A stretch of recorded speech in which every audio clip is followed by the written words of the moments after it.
मुख्यमंत्री पुष्कर सिंह धामी ने हरिद्वार का दौरा किया। यहां उन्होंने राज्य अतिथि गृह डाम कोठी में अधिकारियों के साथ जल भराव के राहत कार्यों को लेकर समीक्षा बैठक की और सीएम ने कहा कि बैठक में निर्णय लिया गया है कि आपदाग्रस्त क्षेत्र में 3 महीने के बिजली के बिल माफ होंगे और सहकारी बैंकों के ऋण में भी लोगों को 3 महीने की राहत मिलेगी।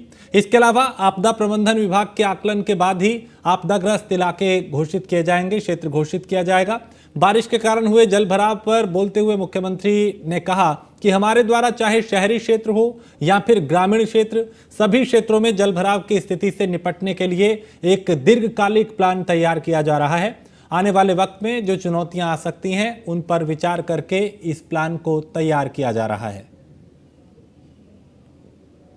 हरिद्वार जनपद में अतिवृष्टि हुई है और उस अतिवृष्टि के कारण से बहुत बड़ा क्षेत्र यहाँ का प्रभावित हुआ है। हमने तय किया है कि पिछले दिनों जिन क्षेत्रों में भारी बारिश हुई है या बाढ़ आई है उस पूरे क्षेत्र को आकलन करवाने के बाद उसको आपदा क्षेत्र घोषित किया जाएगा और आपदाग्रस्त क्षेत्रों में आगामी 3 माह तक जो बिजली के बिल हैं या बैंकों के लोन हैं, जो सहकारी बैंक के राज्य सरकार के अंतर्गत आने वाले बैंक हैं, उन बैंकों का 3 माह तक जो ऋण वसूली है वो स्थगित रखी जाएगी और जो राष्ट्रीयकृत बैंक हैं उन बैंकों को राज्य सरकार की तरफ से अनुरोध किया जाएगा कि वो अभी अगले 3 माह तक जो है इस प्रक्रिया को स्थगित रखें और जो आपदाग्रस्त है उन क्षेत्रों में तत्काल इसका आकलन करके जो प्रभावित लोग हैं उनको राहत राशि का वितरण किया जाएगा।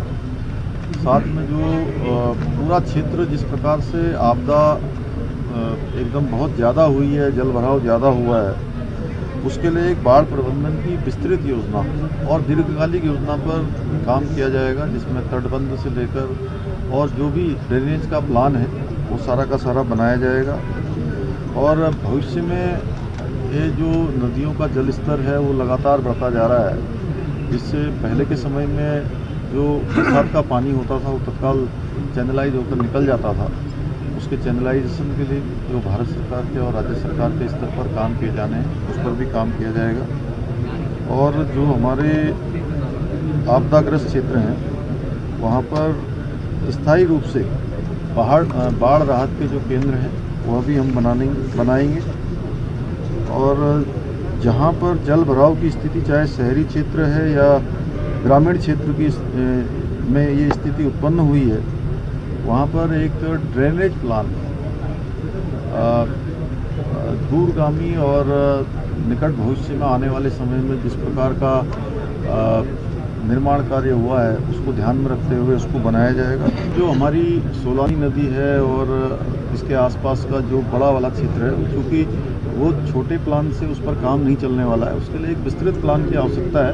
उसके लिए हम भारत सरकार से और न्यूज़ 1 इंडिया पर उत्तराखंड की सबसे बड़ी खबर, मुख्य सचिव एसएस संधू का कार्यकाल बढ़ाया गया है। 6 महीने के लिए उनका कार्यकाल बढ़ाया गया है। 31 जुलाई को रिटायर हो रहे थे मुख्य सचिव एसएस संधू। पीएमओ के सीधे हस्तक्षेप से उनका कार्यकाल बढ़ा है और मुख्य सचिव डॉक्टर एसएस संधू को केंद्र से 6 महीने के लिए सेवा विस्तार मिल गया है। प्रदेश में लंबे समय से इसे लेकर चर्चा चल रही थी और आखिरकार मुख्य सचिव को केंद्र की तरफ से सेवा विस्तार से जुड़ा आदेश जारी हो गया है। मुख्य सचिव इसी महीने 31 जुलाई को रिटायर हो रहे थे और पिछले लंबे समय से इस बात को लेकर चर्चा तेज थी कि उनको सेवा विस्तार दिया जा सकता है। हालांकि इस पर सस्पेंस बरकरार था और इन सभी आशंकाओं को विराम देते हुए आखिरकार केंद्र की तरफ से मुख्य सचिव को अगले 6 महीने के लिए सेवा विस्तार से जुड़ा आदेश जारी कर दिया गया है। मुख्य सचिव डॉक्टर एसएस संधू 1988 बैच के आईएएस अधिकारी हैं और इसी महीने 5 जुलाई को उन्होंने मुख्य सचिव के तौर पे अपना 2 साल का कार्यकाल पूरा किया है। राज्य में तमाम योजनाओं को लेकर मुख्य सचिव बेहद गंभीर दिखाई दिए हैं। तेज तर्रार अफसरों में उनकी गिनती की जाती है।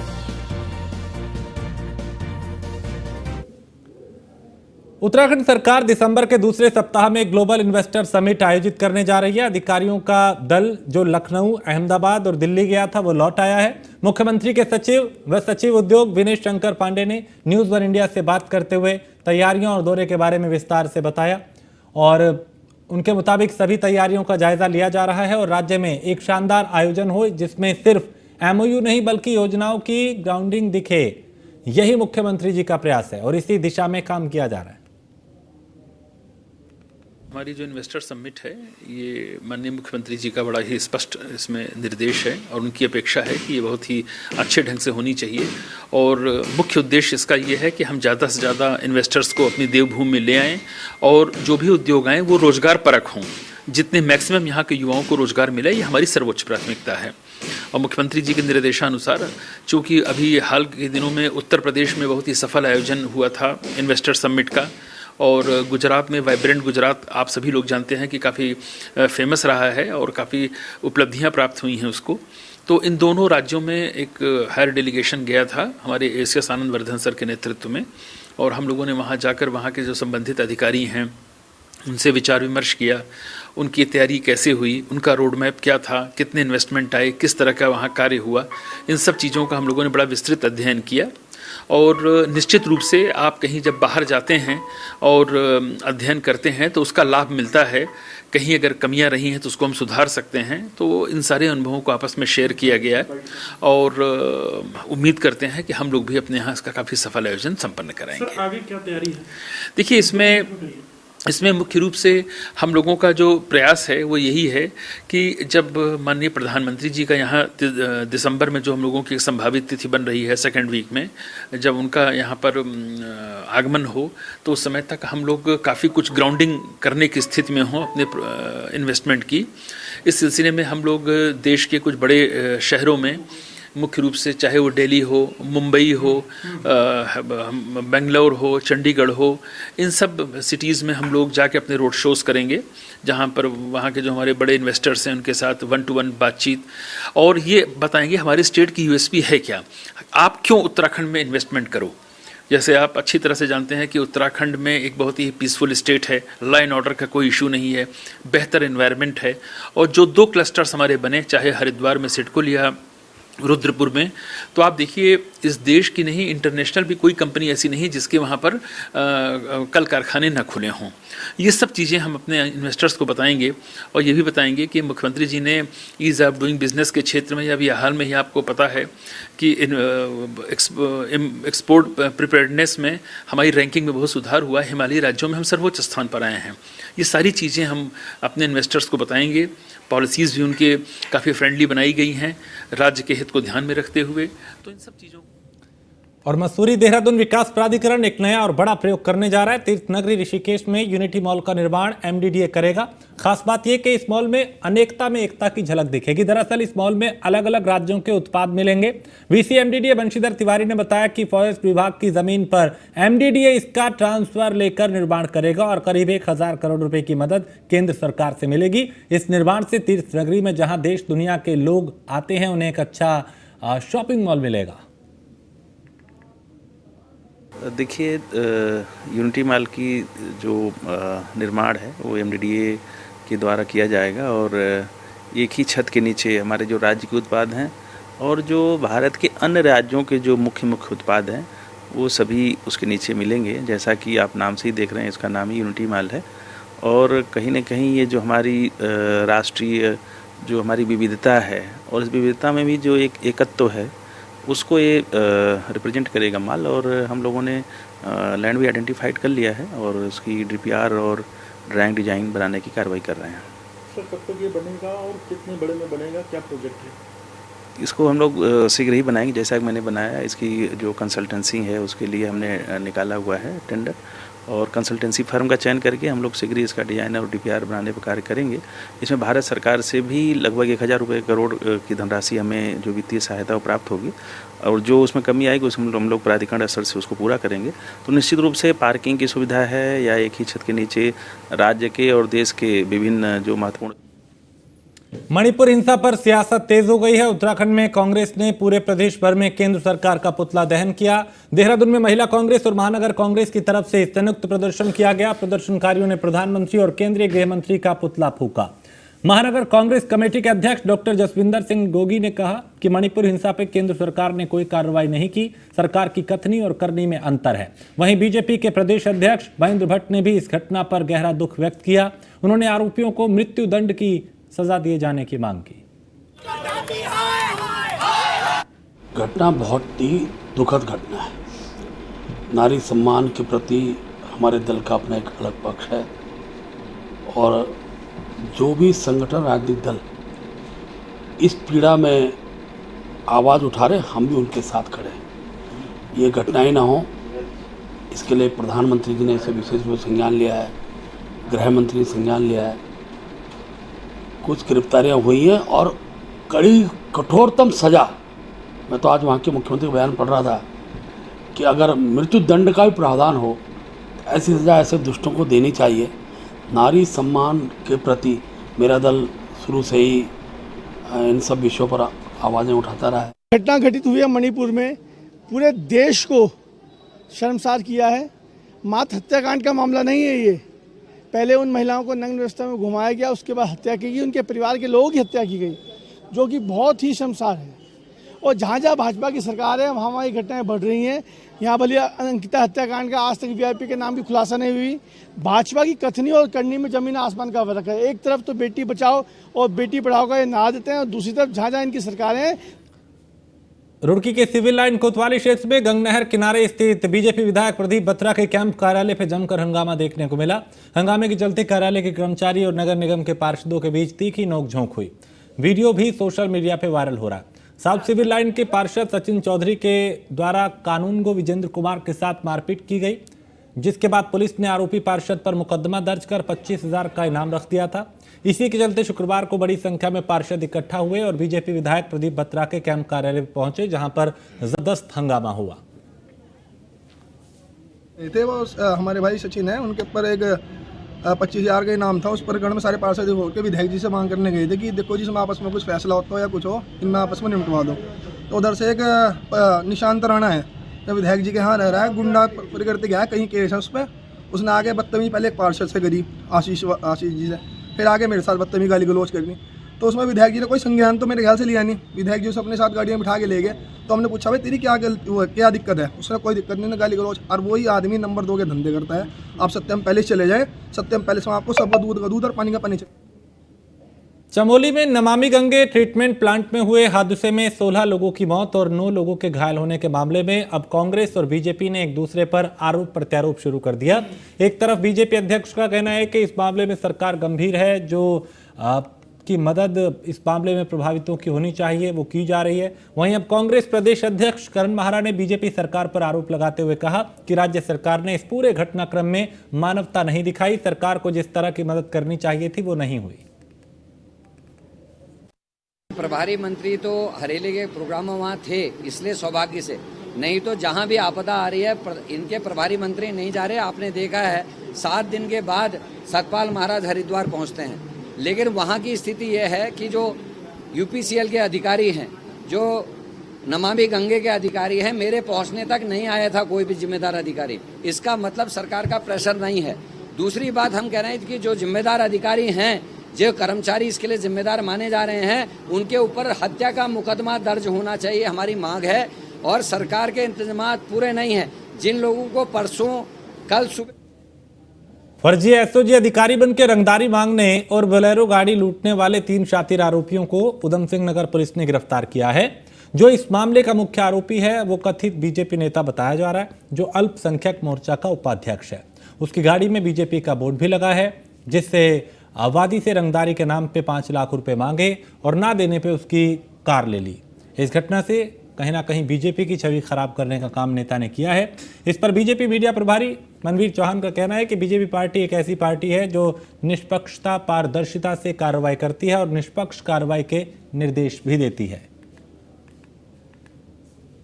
भारतीय जनता पार्टी की सरकार में बिना भेदभाव के जो व्यक्ति दोषी होता है या कोई भी किसी प्रकार का गलत कार्य करता है, उसको निष्पक्ष रूप से उसके खिलाफ कार्रवाई की जाती है, चाहे कोई भी व्यक्ति हो। ये भारतीय जनता पार्टी की सरकार में, आदरणीय मुख्यमंत्री पुष्कर सिंह धामी जी की सरकार में ही संभव है कि चाहे दोषी, चाहे कितना बड़ा व्यक्ति हो, किसी पार्टी का हो, उसके खिलाफ सख्त से सख्त कार्रवाई की जाती है। ये इसका एक उदाहरण है। तो लेकिन आपको लगता है ऐसे लोगों को पहले ही पार्टी से बाहर कर देना चाहिए? नहीं, किसी के चेहरे पे लिखा नहीं होता कि कौन व्यक्ति कैसा होता है, लेकिन किसी तरह कोई भी फर्जी व्यक्ति हो, चाहे वो किसी पार्टी का हो, उसके खिलाफ कार्रवाई की गई है। इस बात की मौसम विभाग ने अगले 24 घंटों के लिए देहरादून समेत प्रदेश के कई जिलों में बारिश को लेकर अलर्ट जारी किया है और मौसम निदेशक विक्रम सिंह के अनुसार शुक्रवार रात से शनिवार सुबह तक प्रदेश के कई इलाकों में भारी बारिश होने की संभावना है।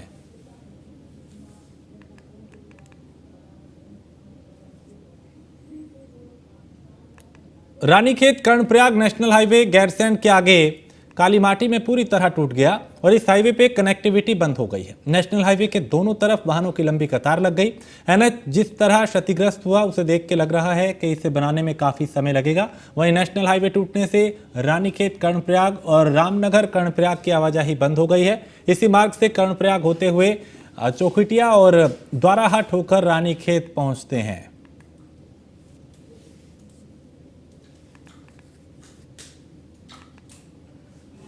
पौड़ी गढ़वाल के थलीसैंण ब्लॉक के रोली गांव के पास गुरुवार देर रात बादल फटने से ग्रामीणों को भारी नुकसान हुआ। कई घरों और गौशालाओं को नुकसान पहुंचा। गांव को जोड़ने वाली एकमात्र सड़क का भी एक हिस्सा बह गया। ग्रामीणों ने इसकी सूचना प्रशासन को दी है। बादल फटने से पीठसैंण बूंगीधार मोटरमार्ग पे बगवाड़ी के निकट मोटर पुल के दोनों तरफ की दीवारें और पिलर क्षतिग्रस्त हो गई हैं। पुल पर वाहनों एवं पैदल आवाजाही के लिए इसे पूर्ण रूप से फिलहाल बंद कर दिया गया है ताकि किसी तरह का कोई हादसा ना हो।